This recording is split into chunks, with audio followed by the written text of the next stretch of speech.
My husband's estate, valued at $80 million along with this house, will be inherited by me as we have no children.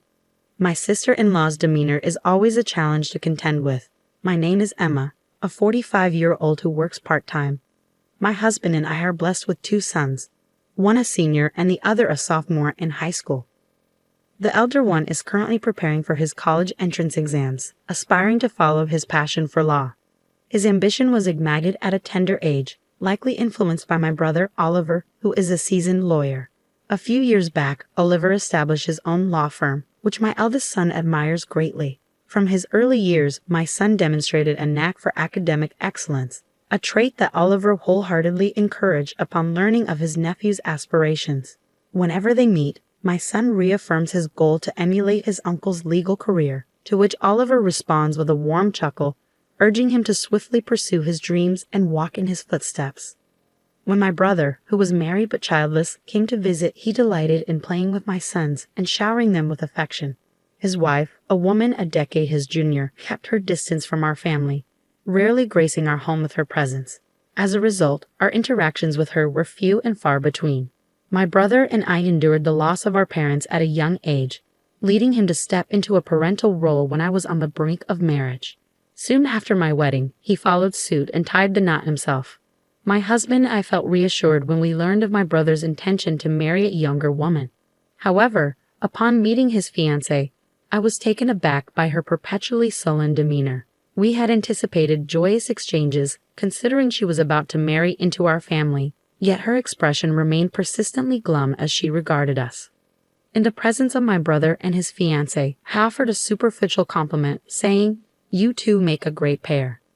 Yet my true sentiments emerged only in the quiet moments at home with my husband. I couldn't shake off the curiosity about why she seemed so discontented.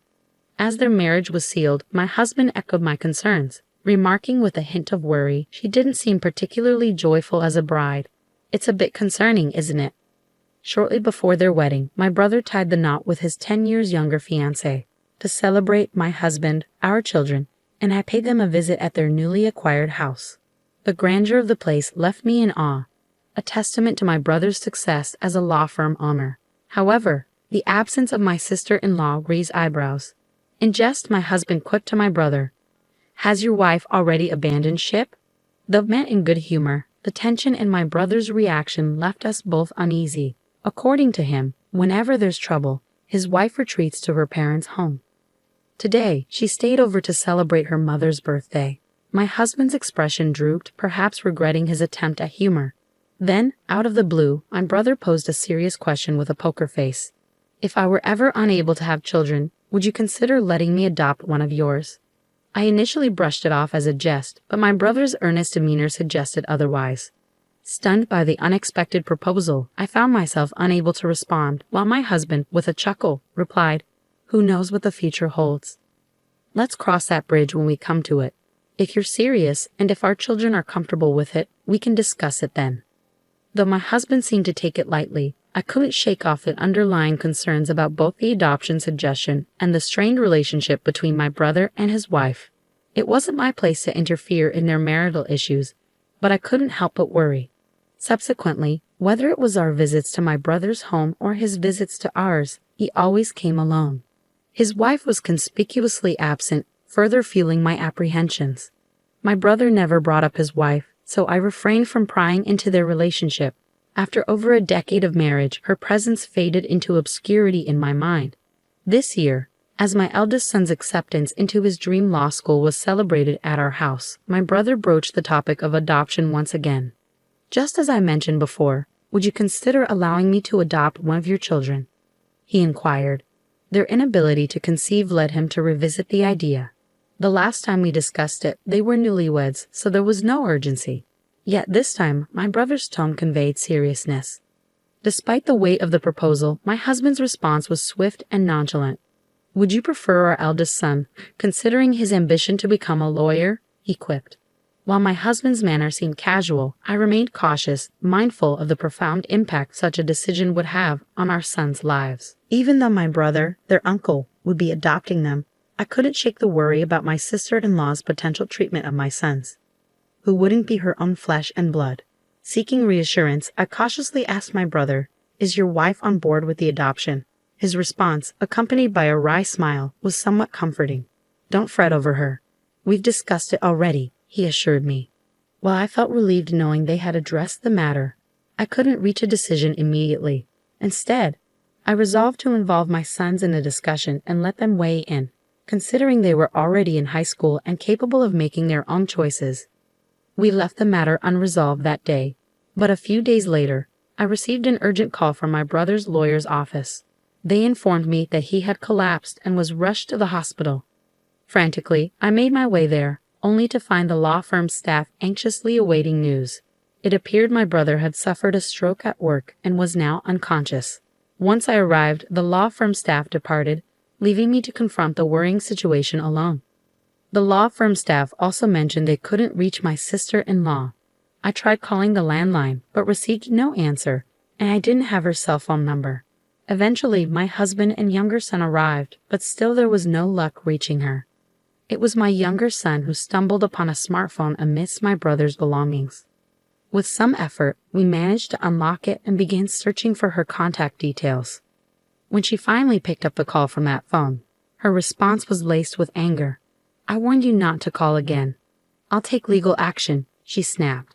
Attempting to convey urgency amidst her tirade, I interjected, "It's Emma, Oliver's sister. My brother has collapsed and is in the hospital." Her tone softened upon realizing it was me on the line. "Oh, I'm terribly sorry. I mistook you for Oliver. You said he collapsed?" she inquired. After updating her on my brother's condition and the hospital he was admitted to, her response took a surprisingly casual turn. "I'm unable to come to the hospital right now due to prior commitments. Please keep me informed," she requested before abruptly ending the call. I couldn't help but wonder if my sister-in-law had more pressing matters to attend to, especially considering her husband's illness.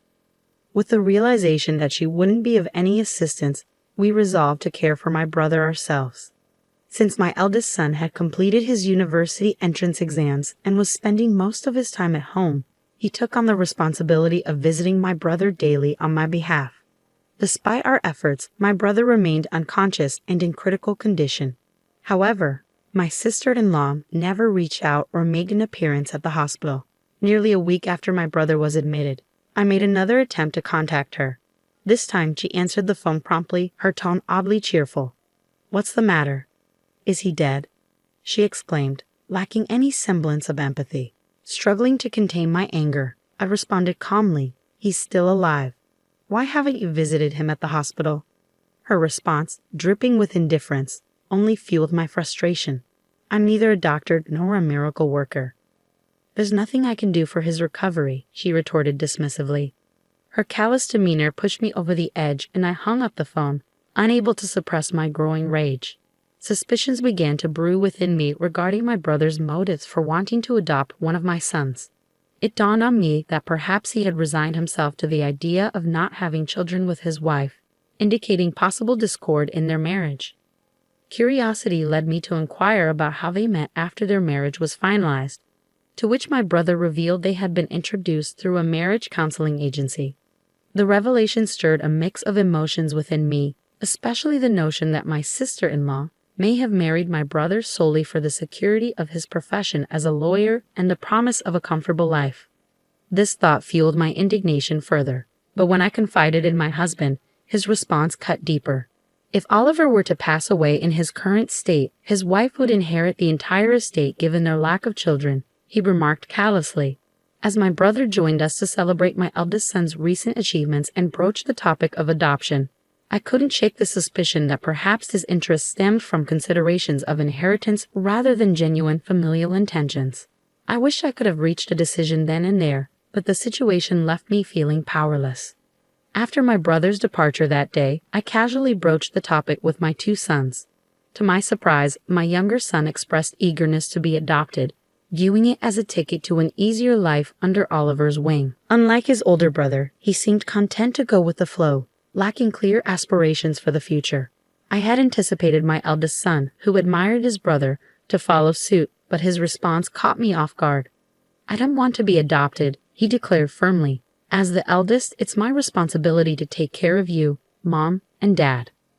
His words filled me with pride, yet I couldn't shake the feeling that my eldest son, with his ambition to become a lawyer, was the more suitable candidate for adoption.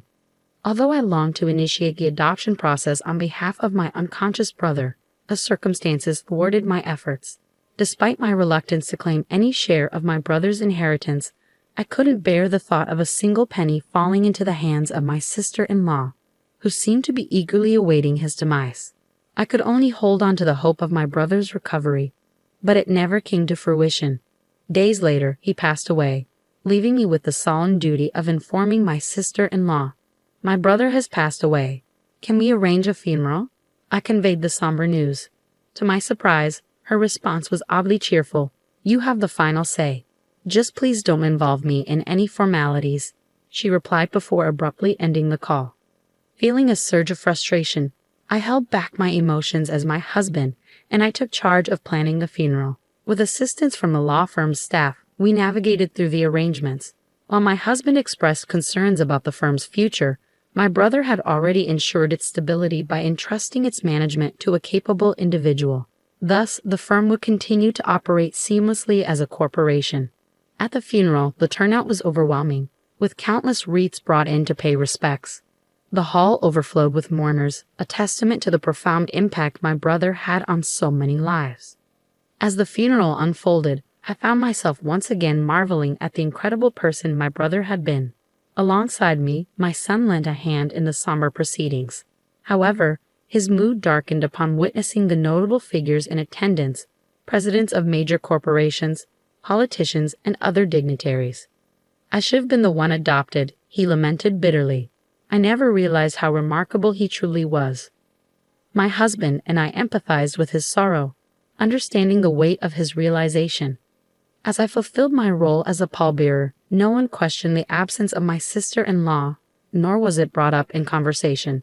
I couldn't help but wonder if we were the only ones privy to the knowledge of my brother's marriage.